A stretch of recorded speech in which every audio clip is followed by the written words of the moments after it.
Biko, oh. Tinuto ng aking mahal na asawa. Ito na, kung walang suga ka ni Kagina, laway, pero tanawan nyo bla ka namit, kitsaya mo, oh. Pilit siya, na may gata. Pero ginatawag diri nga Biko. Sa aton, sa Iloilo, suman. Na, suman. Namit ang suman.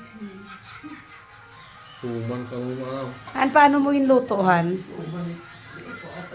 Inangit muna yan, tapos pag naluto na yung pinaka-rice, magpakulo ka ng gata ng nyog. Hindi sila kaintindi ng inangithan sa Bisaya, ano na? Ano sa gintigang. Gintigang siya, Nay, Bisaya. Sa Bisaya. sabaw ng nyog, ay sabaw ng nyog, gata ng nyog. Ay, amo na galing magluto. Tapos magpukulo ko ng gata ng nyog uli, and then lagyan mo ng sugar. Ay. Ngayon ko lang na alam mo ito, ha? Lalala. Hindi ko lang ito mabinta sa Iloilo, ha?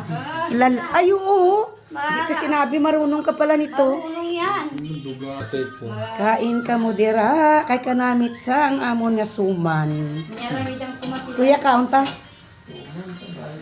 Suman Isabela. Ang May suman man sa amin, Iloilo. binalot sa daw ng nyog, ay nyog. Saging. Muni. Suman siya. Ah? Suman. Suman sa Iloilo, Biko sa Isabela. Yan. Ingkiwar sa Ilocano. Minkiwang sa Ilocano.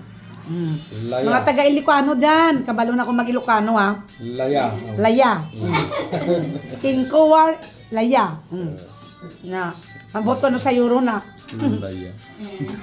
Kinkuwar, Laya. Anong bot silingon na man? Anong bot silingon? Hinalo. Ano? Ingkiwar. Hinalo sa gata sa kaasukan. Baw, kunwari lang kamo dito, ano, makatilaw man kamo kanamit di dyan. Hindi ka tayo na. Ano, no? Kanon. Ilagay mo doon. Sarap. May kwan pa, marunong pa siya sa... Inkuwar, Laya. Yan.